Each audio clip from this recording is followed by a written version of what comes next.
എല്ലാവരുടെയും വീട്ടിൽ പാല് കാണുമല്ലോ അല്ലേ? അങ്ങനെയാണെങ്കിൽ ഒരു ഹോം മെയ്ഡ് ഫ്രഷ് ക്രീം റെഡിയാക്കാം. ഇനി വേണ്ടത് 1.5 കപ്പ് തിളപ്പിച്ച പാലാണ്. വെറും തിളപ്പിച്ച പാലല്ല, തിളച്ചതിന് ശേഷം പാൽ ഒരു 10 മിനിറ്റ് നേരത്തേക്കിന് ലോ ഫ്ലെയിമിലിട്ട് ഇളക്കി നന്നായി കുറുക്കിയെടുത്ത പാലാണ്.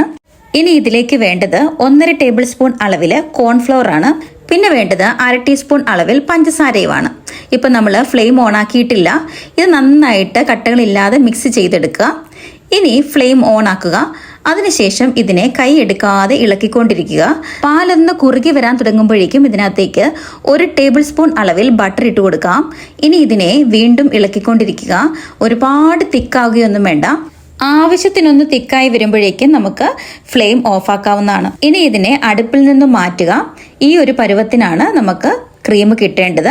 ഇനി നമുക്ക് ഇതിനെ ഒരു ബൗളിലേക്ക് മാറ്റാം. ബൗളിലേക്ക് മാറ്റിയ ക്രീമിനെ ഒരു 15 മിനിറ്റ് നേരത്തേക്കിന് ഫ്രിഡ്ജിൽ സൂക്ഷിച്ചു വെക്കാം. ചൂടാറിയതിനു ശേഷം വേണം ഫ്രിഡ്ജിൽ സൂക്ഷിച്ചു വെക്കാനായിട്ട്.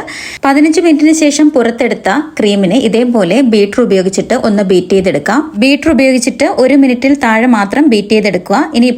ഇനി ബീറ്റർ കൈവശമില്ലാത്തവർക്ക് മിക്സിയുടെ ജാറിനകത്തിട്ട് വെറും 20 സെക്കൻഡ് മാത്രം ഒന്ന് ബ്ലെൻഡ് ചെയ്തെടുക്കാവുന്നതാണ്. യാതൊരുവിധ കെമിക്കൽസും ആഡ് ചെയ്യാത്ത ഫ്രഷ് ക്രീം ഇവിടെ റെഡി ആയിട്ടുണ്ട്.